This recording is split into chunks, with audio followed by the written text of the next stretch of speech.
내 영혼의 안식을 가진 행복, 안식처를 가진 행복, 이런 제목으로 말씀 나누도록 하겠습니다. 여러분, 사람들은 어떻게 살기를 원할까요? 누구나 행복하게 살기를 소망합니다. 이것은 결혼하는 사람들에게 물어도 그렇고, 일을 열심히 하는 분들에게 물어도 그렇고, 공부하는 학생들에게 물어도 마찬가지입니다. 모두가 다 행복하게 살기를 소망하는 줄로 믿습니다. 그런데 어떻게 하면은 행복하게 살 수가 있을까요? 만약에 여러분에게 행복의 길을 묻는 분이 있다면 자신 있게 말해줄 수가 있으시겠습니까? 오늘 말씀을 듣고 그렇게 되시기를 바랍니다. 여러분, 작은 행복, 짧은 행복은 누구나 알 수도 있고 느낄 수도 있을 것입니다. 그렇지만 진정한 행복, 영원한 행복, 쇠하지 아니하는 행복, 그것을 알기 위해서는 인간이 어떤 존재인지에 대해서 먼저 이해가 필요한 것입니다. 여러분, 성경은 사람이 육신과 함께 혼과 영으로 유기적으로 결합된 존재가 인간이라고 하는 것, 그것을 가르쳐주고 있습니다.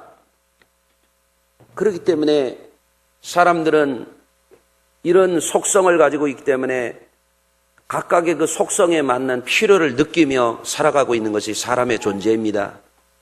육신을 가지고 있기 때문에 사람은 육신적인 필요를 느끼지요. 여러분도 육신적인 필요를 느끼면서 그것을 충족시킴으로 인해서 생명을 유지하고 살아가고 있는 줄로 여러분 생각이 되실 것입니다. 뿐만 아니라 사람이라고 하는 존재는 또한 정신적으로도 혼을 가진 존재이기 때문에 필요를 느끼면서 살아가는 존재입니다. 사람은 지식도 필요하고 또 사람은 정서적인 필요도 느끼면서 살아가고 있는 것이 모든 사람들의 공통적인 일이라고 할 수가 있겠습니다. 여러분, 그렇지만 그에 대해서 여러분, 사람은 육체적인 만족 혹은 정신적인 만족만 가지고 진정한 행복에 이르렀다라고 말할 수 있는 사람은 아무도 없습니다. 아무리 그것들이 좋아도 그것은 곧 쉽게 결핍에 빠지게 되고 쉽게 실증을 느끼게 되고, 사람들은 결국에 행복이 금세 사그러져 버리는 것들을 너무나 실망스럽게 느끼게 될 것입니다. 예컨대 여러분들 가끔 뭐가 좀 먹고 싶다 그래서 그럼 맛있는 것을 드셔보셨습니까? 요새 뭐 맛있는 거 좀 드셨어요? 아주 대답하기도 싫어요. 네. 어떤 때는 음식이 땡겨요. 뭐 좀 잘 좀 먹어봤으면 좋겠다 그러고 먹습니다. 그때는 괜찮아요. 이야, 맛있다. 쩝쩝거리고 후루룩 짭짭 맛있게 먹습니다. 정말 기분이 좋지요. 땀도 닦아가면서 디저트도 또 먹고 잘 먹었다. 얼마 갑니까? 하루 이상 안 갑니다. 짧은 만족이에요. 짧은 만족. 육신적인 것이 다 그렇습니다. 그래서 성경은 말씀하고 있어요. 눈은 보아도 족함이 없고 귀는 들어도 차지 아니하는도다. 아멘. 여러분, 정신적으로도 마찬가지입니다. 사람들이 지적인 필요를 느낍니다. 정서적인 필요를 느낍니다. 멋진 시를 읽으면 감탄이 나옵니다. 얼마나 갑니까? 오래 안 갑니다. 좋은 노래를 부릅니다. 그 기분이 얼마나 갑니까? 얼마 안 갑니다. 어떤 사람은 거기에 골몰하는 거예요. 평생 밤을 지새워가면서 시를 쓰고 소설을 쓰고, 어떤 사람은 지적인 필요를 느끼면서 평생 거기에 골몰하며 안경이 막 두껍고 눈동자가 작게 보일 정도로 그렇게 공부를 많이 했는데 얼마나 갑니까? 세월이 가고 나니까 가물가물 오락가락 그거 별거 아닙니다. 살아가는 동안은 육신적인 게 일정 정도 도움이 될 수도 있고, 또 또는 정신적이고 정서적인 것이 때때로 우리에게 유익을 일정 정도 줄 수는 있지만 그것이 가진 속성이 있어요. 그것은 제한적이라고 하는 거예요. 항구적이지 않다는 거예요. 이거를 깨닫지 못하는 사람은 평생을 육신적인 필요에 따라서, 육신적인 정욕에 따라서 거기에 완전히 빠져서 사는 거예요. 더 심한 경우에는 육신적인 필요, 육신적인 욕구에 따라서 중독증에 빠져서 거기에 완전히 올인하다가 사람이 망가지기도 하고 문제가 심각해지는 거예요. 어떤 사람은 너무너무 거기에 골몰하다가 어떤 사람은 이데올로기에 완전히 거기에 빠져서 무슨 투쟁을 하고 그런 데 몰두하는 사람도 있고요. 어떤 사람은 어느 분야에 빠져가지고 거기에 삶을 다 걸고 사는 겁니다. 그러다가 시간이 지나고 나서 보면 내가 뭐 한 거지? 내가 뭐를 위하여 이렇게 고생을 했지? 이런 회의에 빠지게 되는 거예요.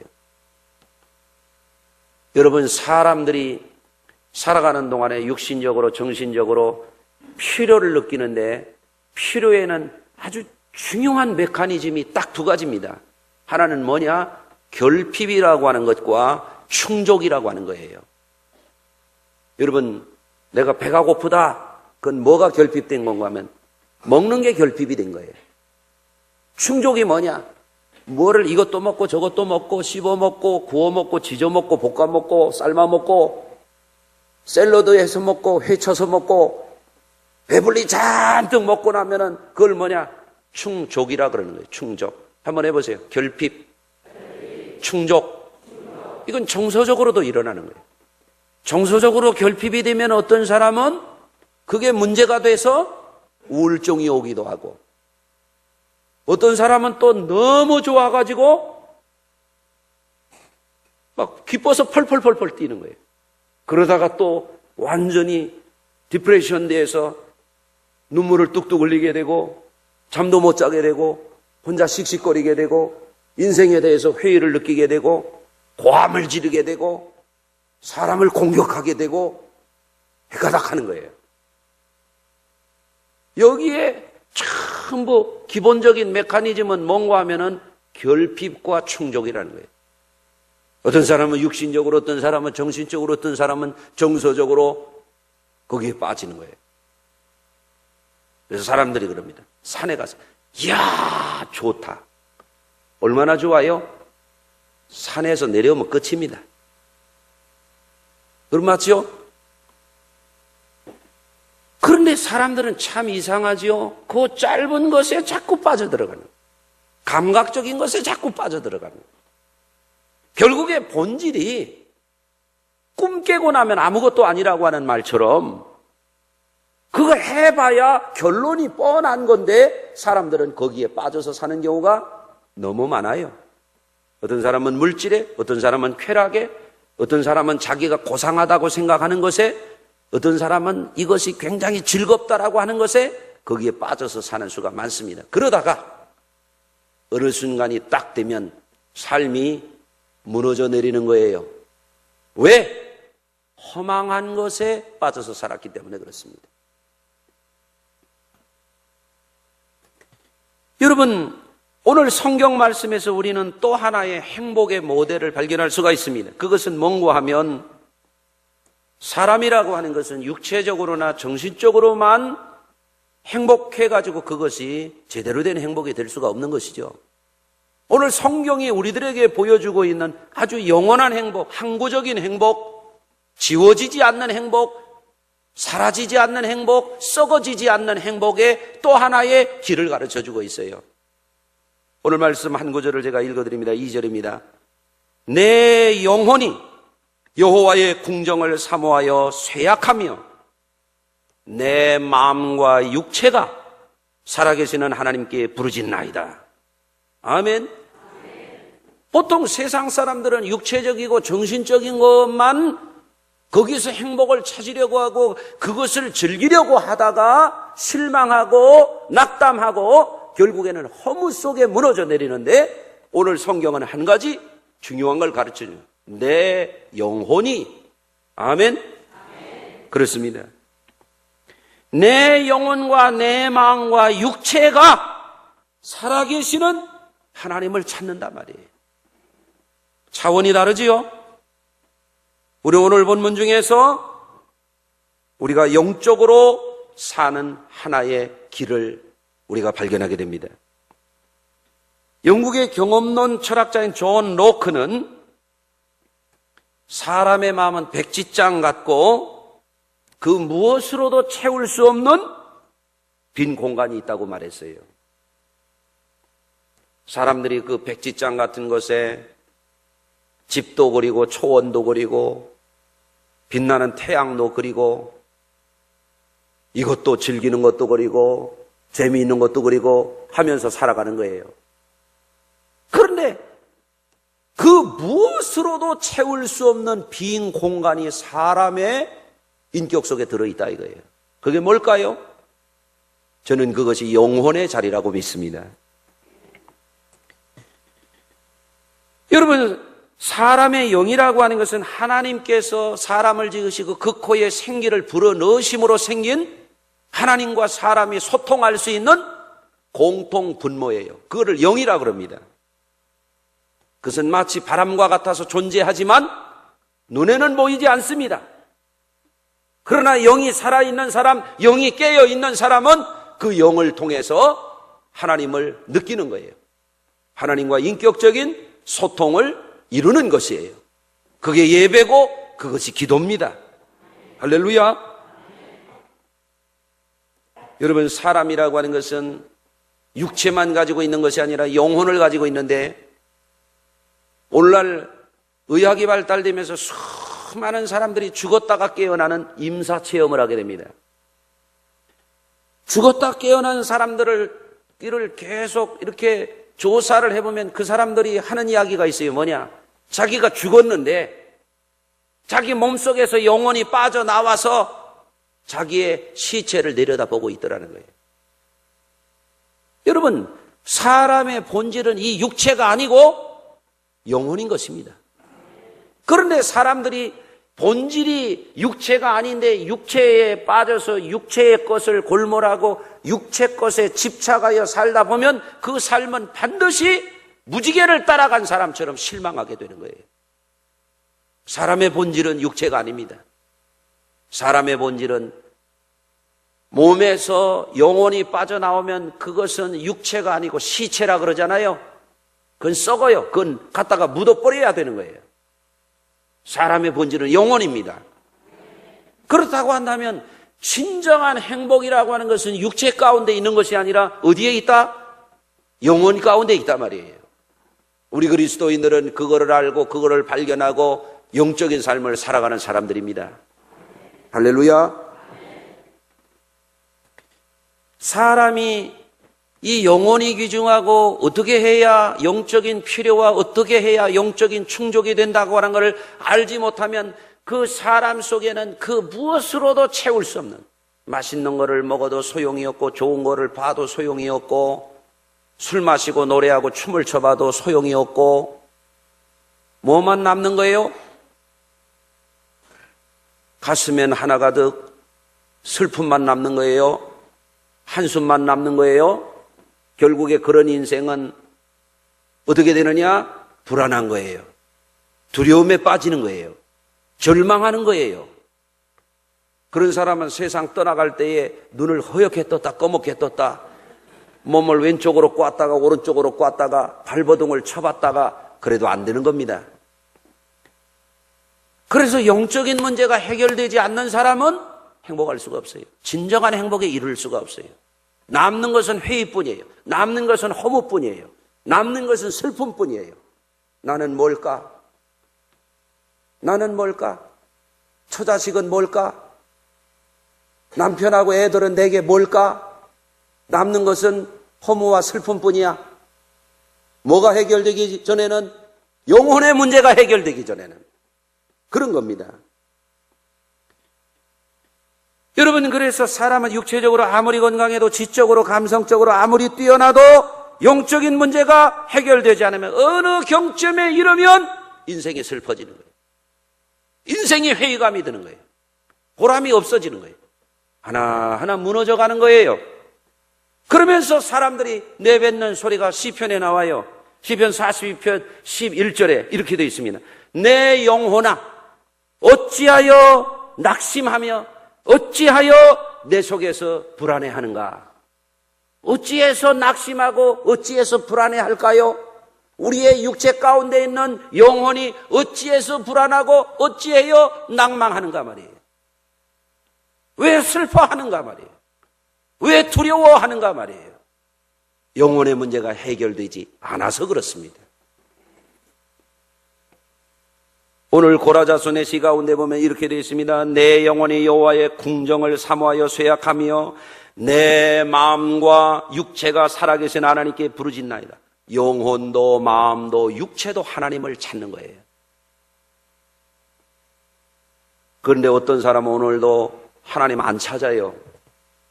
들 찾고 산을 찾고 공치고 노는 거 찾고 춤추고 노는 거 찾고 술 마시고 노래하는 거 찾아요.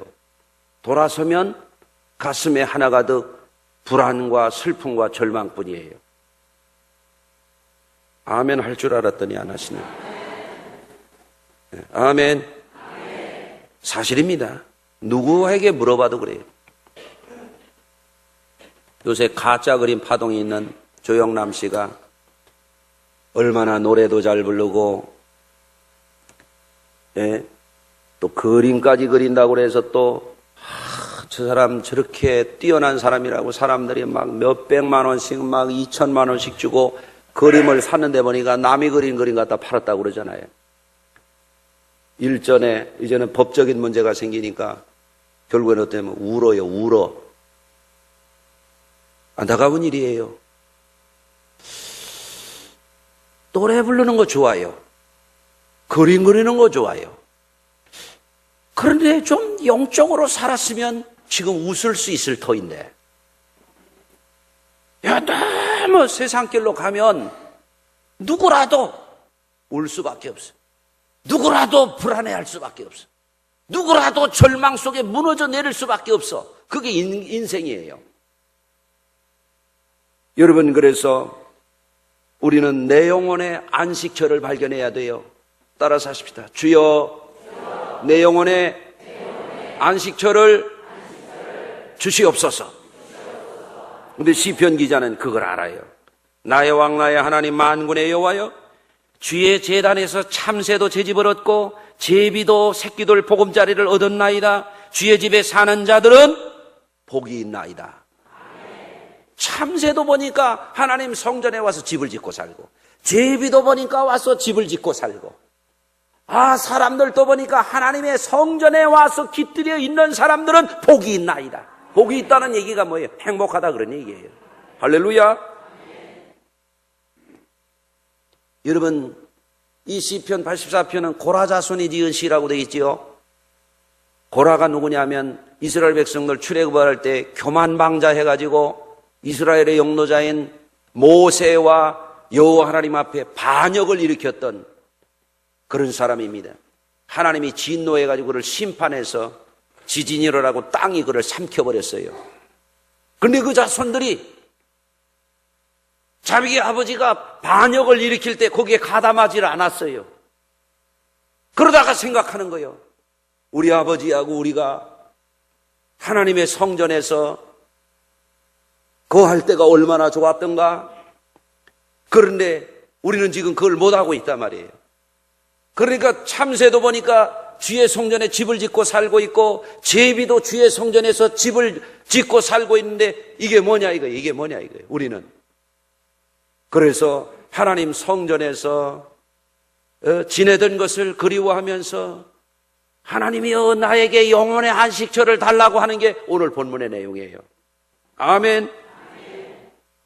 그래서 오늘 본문 12절에 가서 오늘 본문의 내용의 결론이 뭐냐면 만군의 여호와여 주께 의지하는 자는 복이 있나이다. 이게 결론이에요.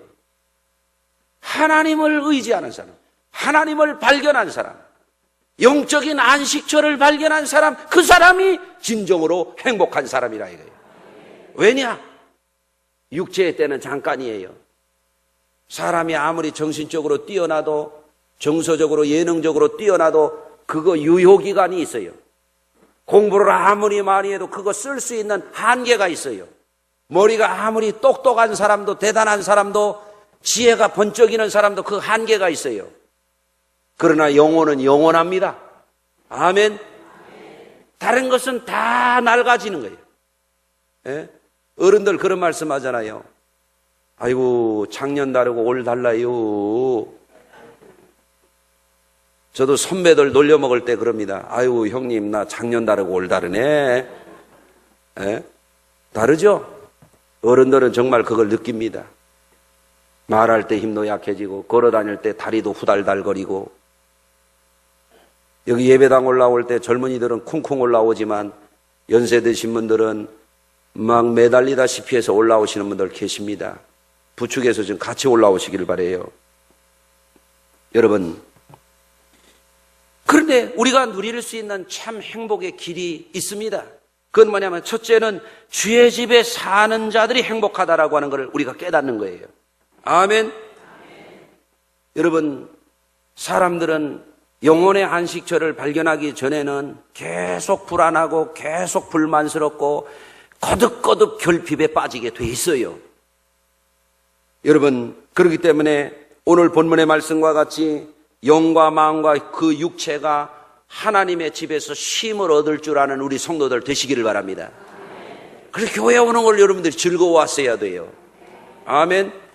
교회는 거칠애로 와서 앉아있다가 땡 끝나면은 그냥 어디로 도망가지 마시고, 아멘. 여기 오는 게 내 영혼의 안식처예요. 내가 잘 되는 길이야. 아멘. 두 번째로 주의 집에 나아가는 시온의 대로가 열린 자가 행복하게 살 수 있는 사람이에요. 오늘 본문에 보면 그 마음에 시온의 대로가 있는 사람이 복되다고 말하고 있어요. 시온의 대로가 뭐냐? 시온성은 다윗성이라고도 하고 예루살렘이라고도 하는 하나님의 성전이 있는 것이죠. 그 마음에 시온의 대로가 열려있다. 옛말에 무슨 말이 있는가 하면 모든 길은 로마로 통한다 그랬어요. 로마로 통하는 것은 권력의 길이요, 출세의 길이요, 로마의 왕권이 통하는 그 길입니다. 성도에게는 무슨 길이 열려야 되면 시온의 대로가 열려야 됩니다.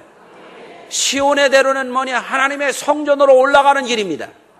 그건 뭐냐? 기도입니다. 기도. 하나님을 찾는 거예요. 하나님을 만나는 거예요. 그게 열려야 돼요. 여러분, 우물안 개구리처럼 닫힌 세계 속에 살면 절망할 수밖에 없는 게 인간이에요. 그런데 그 마음에 시온의 대로가 열렸다. 하나님께 예배하고 하나님의 영광을 바라보고 하나님의 나라를 바라보는 그것이 자기 마음의 길이 열렸다. 그 사람은 소망을 누리는 거예요. 그 사람은 절망하지 않는 거예요. 그래서 성경은 뭐라고 말씀하냐면 사방으로 우겨싸임을 당하여도 쌓이지 아니하며 거꾸로 뜨림을 당하여도 망하지 아니한다. 어떻게? 그 마음에 시온의 대로가 열렸기 때문에, 하나님이 내 하나님 되기 때문에 그런 사람들은 언제나 절망하지 아니하고 소망 가운데 새 생명을 누리게 되는 줄로 믿습니다. 그래서 우리 성도님들은 자꾸 기도해야 돼요. 여러분, 성경에 보면 시편 1편 6절에 무릇 의인들에게는 여호와께서 인정하시나 악인들에게는 망하리로다 그랬어요. 길이라고 아무 길로 가면 안 돼요. 우리는 시온의 대로를 걸어가야 돼요. 잠언 16장 25절에 보면 어떤 길은 사람이 보기에는 바르나 필경은 사망의 길이라 그랬어요. 여러분, 전에 있던 교회에서 우리 집사님 아들 아이가 이제는 군대 갔다 와가지고 얼마나 20대 초반에 팔팔한 아이인데 친구들하고 가가지고 교회로 와야지 말이지, 친구들끼리 차를 렌트해가지고 말이죠, 면허도 없는 데가 애가 술을 퍼먹고 가가지고 쾅 박아서 죽었어요. 에? 가만히 서 있는 트레일러 뒤에다가 들이박아가 애들이 다 죽어버렸어요. 얼마나 안타까운 일입니까? 어떤 길은 사람들이 그 길이 신나는 길인 줄 알고 그 길로 가고 있지만 필경은 사망의 길이다 말이에요. 우리에게는 어느 길이 열려야 되느냐? 하나님께로 가는 시온의 대로가 열려야 되는 거예요. 영적인 길입니다. 할렐루야. 톨스토이의 참회록에 보면 인생이란 무엇인가라고 하는 실감나는 글이 있습니다.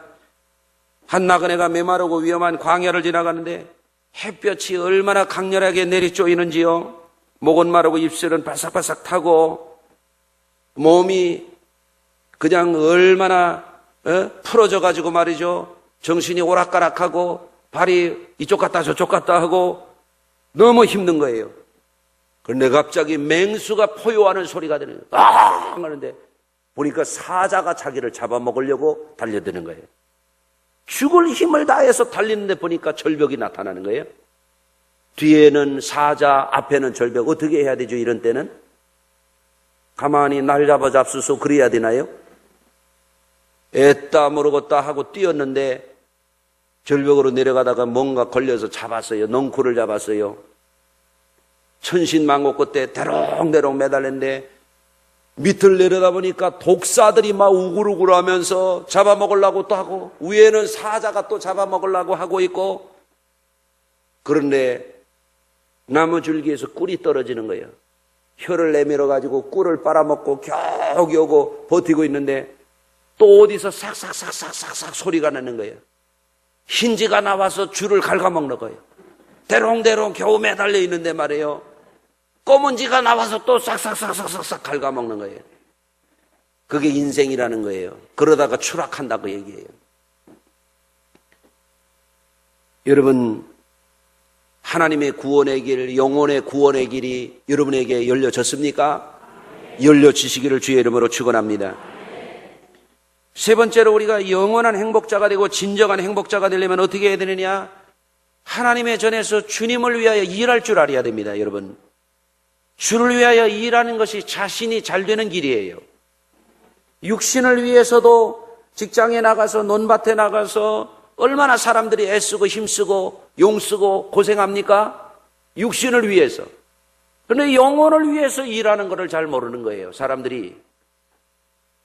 직장에 가서 일하면 한 달 벌어서 한 달 먹고 사는 거고 1년 농사하면 1년 먹고 사는 건데 영혼을 위하여 투자해야 돼요. 영혼을 위하여. 그게 뭡니까? 오늘 시편 기자는 뭐라고 말씀하는가 하면 주의 성전에서의 한 날이 세상에서의 첫날보다 낫다. 하나님 성전에 문지기로 있는 것이 좋사오니 이렇게 말씀하고 있지 않습니까? 여러분, 교회를 그냥 왔다 갔다 하는 거에 만족하지 마시고 일하세요. 옆에 분하고 인사하십시다. 교회 와서 일 좀 합시다. 내 집에 가면 쓸고 닦고 뭐를 고치고 뭘 사다 놓고 할 줄 알면서 교회 와서는 아무것도 안 하는 거예요. 이거 안타까운 일입니다. 여러분, 예수님은 말씀하셨어요. 어린아이에게 냉수 한 그릇을 대접해도 하늘나라에 상을 잃지 않는다 그랬어요. 아멘. 주를 위하여 뭔가를 하는 것은 전부 상이 있습니다. 세상 상은요 별거 아니에요. 저도 상 많이 받아봤는데 종이로만 남아있지 의미가 별로 없어. 하나님 앞에 받는 상은 영원한 상이에요. 어린아이에게 냉수 한 그릇 대접해도 상이 있다는데 교회 와서 뭐래도 자꾸 섬기는 거예요. 어떤 분이 그러시더라고요. 어떤 분은 뭐를 맛있네, 다네, 짜네 그러고 그런 소리만 한다고. 좀 와서 아이스크림도 좀 사줄 줄 알고 뭐 좀 수고한다고 좀 할 줄 알아야지 맨 얻어먹기만 하고 짜네, 다네 그런 소리만 한다 이거예요. 이거 잘못된 거예요. 교회 오면 수고하는 선생님들도 있고 이렇게 하품해 가면서 피곤한 찬양대원도 있고 주차장에서 그냥 요리대라면 조리대는 그 속 터져가면서 이런 분들도 있고 미소 지면서 오라고 그래도 무슨 보리자루처럼 지나가는 사람도 있고 애쓰는 사람들 보면 아이고 커피도 한 잔 드시라고 아이스크림도 좀 드시라고 다 상이 있다 이거예요. 상이 있다. 교회 와서 지식이 있는 사람은 지식으로, 기술이 있는 사람은 기술로, 예능이 있는 사람은 예능으로 주를 위하여 쓰면 영원한 상이 있다 이거예요. 이게 뭐냐? 내 영혼을 위하여 투자하는 거예요. 투자. 신앙은 여가가 아니에요. 신앙은 취미가 아니고 신앙은 고상한 무슨 여가 생활이 아니에요. 신앙은 일입니다. 일. 뭐를 위하여? 내 영혼을 위하여. 얼만큼 행복하기 위해서? 영원히 행복하기 위해서. 하나님이 아직 내게 시간을 주셨을 때, 사는 날을 주셨을 때, 건강을 주셨을 때, 내가 뭔가를 할 수 있을 때 주를 위하여 일하는 것, 내 영혼을 위한 거예요. 세상 사람들은 자기 명예를 위하여 일합니다. 명예 누가 기억해 줍니까? 지나가면 다 잊혀집니다. 그렇잖아요? 100년 뒤에 누가 기억해 주겠어요? 1000년 뒤에 기억해 줄까? 10,000년 뒤에 소용없습니다. 주님이 나를 알아주셔야 돼요. 이것이 영원히 행복해지는 길이에요. 선한 일을 하고 전도를 하고 내가 누리는 이 영혼의 자유, 이 영혼의 소망, 영혼의 행복, 내가 소중히 여기는 친구에게도 나눠주고. 아멘. 다음 주에 전도 초청 잘 하시길 바라요. 선한 일입니다. 사람을 살리는 일입니다. 영원한 행복을 선물하는 일입니다. 여러분, 우리에게 영혼의 안식처가 있는 것이 얼마나 감사합니까? 이 안식처에서 여러분이 영적인 생활을 행복하게 누리시기를 주의 이름으로 축원합니다. 또 나누어주고 증거하시기를 주의 이름으로 축원합니다. 기도하겠습니다. 하나님 감사합니다. 오늘도 예배를 드리면서 말씀의 은혜를 나누는 시간을 가졌습니다. 듣기만 하여 자신을 속이는 자가 되지 말라고 성경에 말씀하였는데, 배우고 확신한 일에 거하라고 말씀하였는데, 우리가 썩어질 것을 위하여 일희일비하고 살아가는 존재가 되지 않게 하여 주옵시고, 우리로 하여금 영원히 썩지 아니하는 산 소망을 위해서 내 영혼의 때를 위하여 우리 하나님 앞에 은혜 생활 잘 할 수 있도록, 내 영혼을 복되게 하는 이 길을 갈 수 있도록 시온의 대로가 열리게 하여 주옵시고, 주의 집에 거하게 하여 주옵시고, 하나님 성전의 문지기로 있는 것이 복이라고 하는 걸 알게 하여 주시옵소서. 예수님 귀하신 이름으로 축복하고 기도하옵나이다. 아멘.